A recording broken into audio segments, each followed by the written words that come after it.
Hello everyone, this is Jyoti from Daksh Academy Ladwa and in this class we will discuss about the food chain. ठीक है, चलेगा। EVS का बहुत ही important topic आता है हमारा फूड चेन, जहाँ से हमारे बहुत सारे क्वेश्चन जो है बनते हैं। ठीक है, सबसे पहले अगर मैं बात करूँ, कोई भी वर्क करने के लिए हमें एनर्जी की रिक्वायरमेंट होती है। ठीक है, और उस एनर्जी की रिक्वायरमेंट के लिए हम अपने फूड के लिए दूसरों पर डिपेंड रहते हैं। उसी को क्या बोला जाता है? आपका फूड चेन। मतलब कि जब एक पूरी श्रृंखला जो है, पूरे ऑर्गेनिज्म जितने भी जीव हैं उनकी श्रृंखला अपनी एनर्जी के लिए दूसरों पर डिपेंड रहती है, उसको क्या बोला जाता है? आपका फूड चेन। जैसे यहाँ से अगर मैं सिंपल लैंग्वेज में बात करूँ, ये लिखा पहले हमने ग्रास। घास के ऊपर कौन आएगा? आपका ग्रास ओवर, मतलब कि टिड्डा। टिड्डे को कौन खाएगा? आपका फ्रॉग। फ्रॉग को कौन खाएगा? आगे स्नेक, और जो स्नेक होगा उसको कौन खाएगा? आपकी ईगल। ठीक है, तो ये जो आपके जीवों की श्रृंखला चलती है, सीरीज ऑफ ऑर्गेनिज्म, जीवों की श्रृंखला जो एक दूसरे को खाती है in the flow of energy, ताकि हमें क्या मिलती रहे? एनर्जी मिलती रहे। उसी को क्या बोला जाता है? आपका फूड चेन, मतलब कि खाद्य श्रृंखला। ठीक है, चलेगा। और इसमें जो है ना, बैलेंस बनाना बहुत ज़्यादा ज़रूरी है। अगर मान लीजिए फ्रॉग बहुत सारे हो गए, बहुत सारे फ्रॉग हो गए और स्नेक क्या हो गए? कम हो गए, तो इनको खाएगा कौन? ठीक है, तो इस सब में बैलेंस बनाना बहुत ज़्यादा ज़रूरी है। कुछ भी यहाँ से बढ़ जाए, कुछ भी यहाँ से घट जाए, वो जो है हमारे लिए बहुत मुश्किल हो जाता है। यानी कि आपका यहाँ से क्या हो जाती है, फिर क्राइसिस, संकट जैसी स्थिति आ जाती है। तो अपने इकोसिस्टम को, अपना जो भी इकोसिस्टम है, जो भी पारिस्थितिकी तंत्र है, उसको बैलेंस करके रखना बहुत ज़्यादा ज़रूरी होता है। ठीक है, उसी को क्या बोला जाता है? आपका फूड चेन। अगर मैं यहाँ से बात करूँ, जैसे देखिए सन है, यहाँ पे सन बनाया। हमें पता है कि जो सन है that is the driving source of energy. Driving source of energy, यानी हमें सबसे ज़्यादा एनर्जी जो है वो कहाँ से मिलती है? तो सन से मिलती है। सन के बाद क्या आ जाता है आपका? जैसे देखिएगा ग्रास, मतलब या अगर मैं यहाँ पे बात करूँ प्लांट्स की, अब ग्रास में कौन आएगा? वॉर्म्स आएंगे, कीड़े मकोड़े। अब सिंपल सी बात है, सिर्फ ऐसा तो नहीं है जैसे हमने लिखा फ्रॉग ही खाएगा, कोई और भी तो खा सकता है ना। जैसे मान लो इसको खाया हैन ने, फ्रॉग ने, फिर इन दोनों को आगे ईगल ने खा लिया, तो मतलब एक से ज़्यादा हो गया यहाँ पर। तो ये आपका कौन सी चेन हो जाती है? Multiple food chain. Multiple food chain, तो इसको बोला जाता है फूड वेब, मतलब कि खाद्य जाल। क्या बोला जाएगा इसको? फूड वेब, खाद्य जाल, जिसमें क्या होगा? एक ऑर्गेनिज्म जो है, अब एक ऑर्गेनिज्म एक से ज़्यादा जीवों को भी खा सकता है, तो वो आपकी किस में आ जाती है? फूड वेब में। ठीक है, चलिएगा। नेक्स्ट अगर मैं यहाँ से बात करूँ, यहाँ पे हमने बनाया सन, तो सन हमें पता है क्या है? Ultimate source of energy, sorry ultimate नहीं, सबसे बड़ा सोर्स ऑफ एनर्जी जो है सन होता है। अब सन से एनर्जी कौन लेगा? आपका प्लांट्स। कौन लेंगे? प्लांट्स, यानी कि जितने भी पादप हैं इनको क्या बोला जाता है? प्रोड्यूसर बोला जाता है। ये क्या करेंगे? आपका फोटोसिंथेसिस प्रोसेस करेंगे। फोटोसिंथेसिस मतलब कि आपका प्रकाश संश्लेषण करेंगे। तो इसी प्रकाश संश्लेषण से ये क्या करेंगे? अपने लिए खाना बनाएंगे। अपने लिए खाना बनाया, इसीलिए ये अपने लिए खुद खाना बनाते हैं। तो जो प्लांट्स होते हैं वो हमारे किस कैटेगरी में आ जाते हैं? ऑटोट्रॉपिक। ये डायरेक्ट पेपर में आया हुआ क्वेश्चन है कि ऐसे कौन है जो ऑटोट्रॉपिक है, मतलब कि स्वपोषी हैं, अपना खाना खुद बनाएंगे। अपना खाना खुद बनाएंगे, वो आपके कौन हो जाते हैं? प्लांट्स हो जाते हैं। नेक्स्ट अगर मैं बात करूं, अब फोटोसिंथेसिस से खाना तो बन गया, अब आगे जो लिखा है देखिएगा कंज्यूमर। यहाँ लिखा था प्रोड्यूसर, यानी कि जो खाना बनाएगा, यहाँ पे लिखा कंज्यूमर, जो उस चीज़ को क्या करेगा? कंज्यूम करेगा, मतलब कि आपका उपभोक्ता। अब ये जो हमने यहाँ पर बनाया है, हमने ऊपर लिखा था ऑटोट्रोपिक, प्लांट्स तो आगे ऑटोट्रोपिक क्योंकि वो अपना खाना खुद बना रहे हैं। तो ये वाले जो जीव हैं आगे, ये आपके किस में आते हैं, हिट्रोट्रोपिक। हिट्रोट्रोपिक हो जाता है परपोषी, यानी कि जो अपने खाने के लिए दूसरों पर डिपेंड रहेंगे, वो कौन हो गए आपके हिट्रोट्रोपिक। अगर मैं थोड़ा सा और मेजर वे में बात करूँ ना, जो हिट्रोट्रोपिक होते हैं उसको भी हम दो कैटेगरी में डिवाइड करके पढ़ते हैं। एक तो आपके मेजर कंपोनेंट, ये मेजर कंज्यूमर, यानी कि जो बड़े स्तर पर होंगे।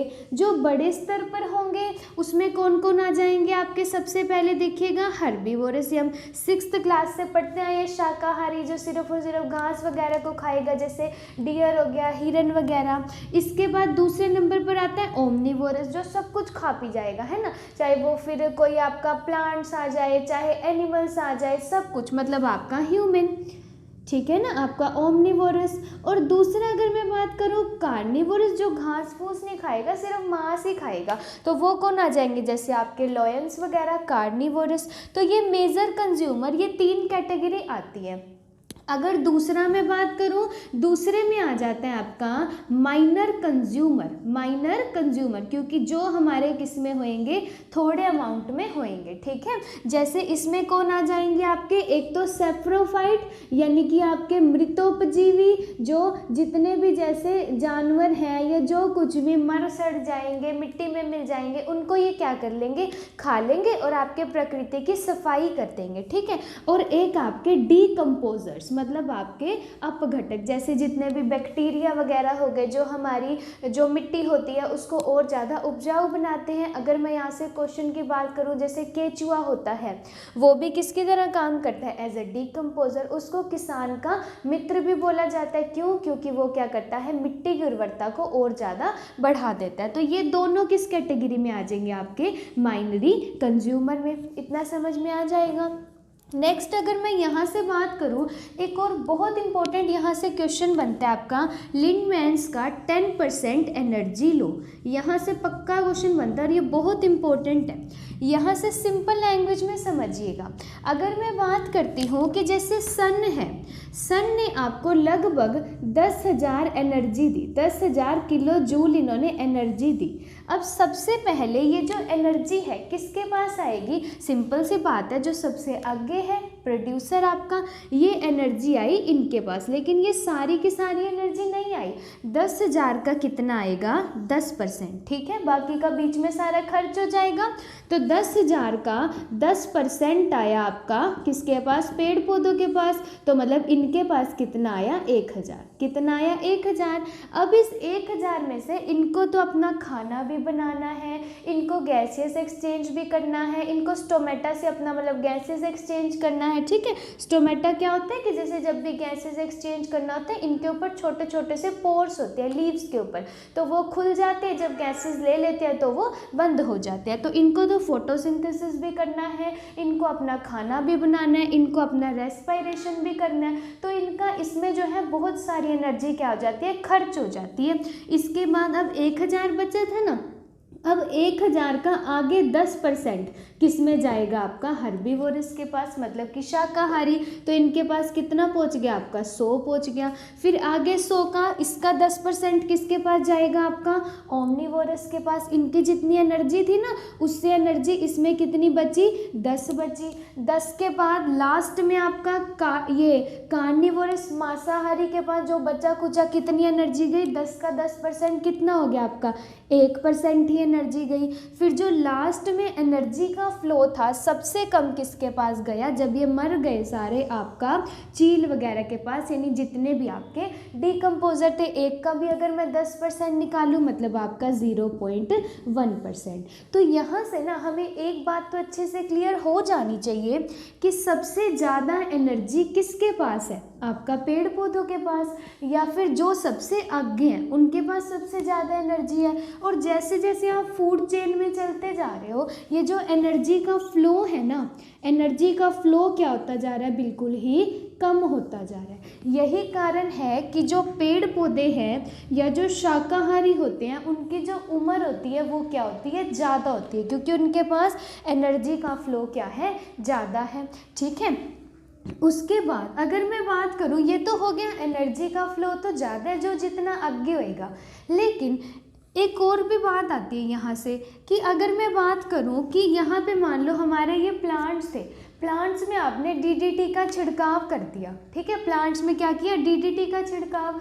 उससे क्या हुआ, ये जो पेड़ पौधे थे ये तो बढ़ने लग गए, इनकी तो ग्रोथ होगी, लेकिन जो इनको खाने आए थे, मान लो हर्बीवोरस में आया कोई, मान लो चूहा वगैरह ही आया, चलो उसने इनको खाया, जो भी प्लांट में या जो भी उर्वरक फर्टिलाइज़र डाला हुआ था, या एक तरीके से लगा लो कि जहर का फ्लो उसके शरीर में चला गया। फिर जब वो मरेगा आगे उसको सर्वाहारी ये सारे खाते जाएंगे, लास्ट में उसको कौन खाएगी, आपकी चील खाएगी, जो भी मरे गले सड़े होंगे। अब उनके शरीर में तो पहले ही क्या चला गया था, आपका उर्वरक जहर वगैरह चला गया, तो उसका सबसे ज़्यादा इफ़ेक्ट जो है किसके ऊपर पड़ेगा, आपका सॉरी लास्ट में आपका चील वगैरह के ऊपर। तो अगर आप बात करते हो एनर्जी के फ्लो की, तो वहाँ तक जाते जाते सबसे कम, और अगर आप बात करते हो कि जहर के असर की या उनके बॉडी पे असर की, तो सबसे ज़्यादा किस पर पड़ेगा, आपका लास्ट में चील वगैरह में जहर का फ्लो क्या होगा, सबसे ज़्यादा। आई होप दोनों क्वेश्चन आपको क्लियर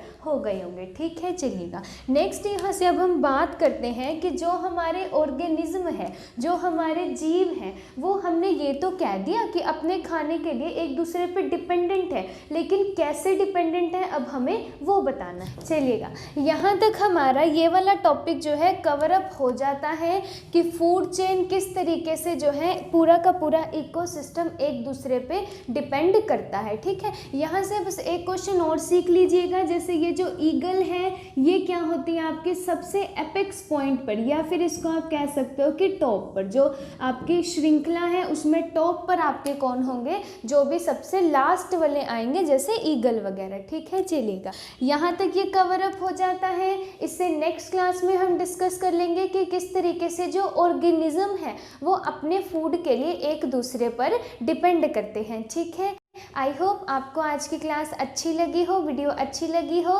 तो लाइक शेयर एंड कमेंट कर दीजिएगा। चैनल पर नए हैं तो चैनल को सब्सक्राइब करना मत भूलिएगा एंड बेल आइकन को प्रेस कर दीजिएगा। Thank you, thanks for the watching.